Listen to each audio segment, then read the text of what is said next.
রাশিয়ার কামচাটকা উপদ্বীপে ৮.৮ মাত্রার ভয়াবহ ভূমিকম্পের পর সুনামি আতঙ্ক ছড়িয়ে পড়েছে গোটা প্রশান্ত মহাসাগরীয় অঞ্চলে। জাপান থেকে যুক্তরাষ্ট্র পর্যন্ত বিস্তীর্ণ উপকূল জুড়ে জারি করা হয়েছে সর্বোচ্চ সতর্কতা। আর এরই মধ্যে জাপানে আছড়ে পড়েছে সুনামির প্রথম ঢেউ। সুনামির আশঙ্কায় বিভিন্ন দেশের ঝুঁকিপূর্ণ এলাকা থেকে সরিয়ে নেওয়া হচ্ছে লাখো মানুষকে। প্রশান্ত মহাসাগরের ভূমিকম্প প্রবণ রিং অফ ফায়ারে অবস্থিত রাশিয়ার পূর্ব উপকূলে আঘাত হানে এই শক্তিশালী ভূমিকম্প, যা 1952 সালের পর ওই অঞ্চলের সবচেয়ে ভয়াবহ। উৎপত্তি স্তরের কাছে কামচাটকায় রেকর্ড করা হয়েছে 3 থেকে 4 মিটার উঁচু ঢেউ। ঘটেছে হতাহতের ঘটনা। বান্ডেল থাকলে প্রতি সেনমানিতে টাকা বাঁচবে। বিকাশ সেনমানি বান্ডেল কিনে জিতুন প্রতি লেনদেনে।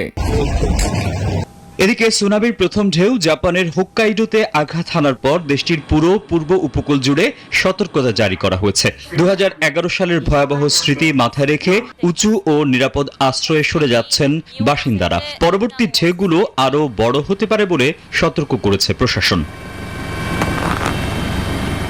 সুনামি সতর্কতা জারি হয়েছে যুক্তরাষ্ট্র জুড়েও।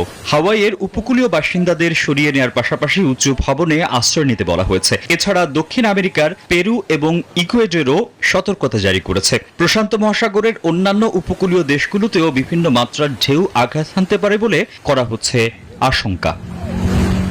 Desk report, news 24।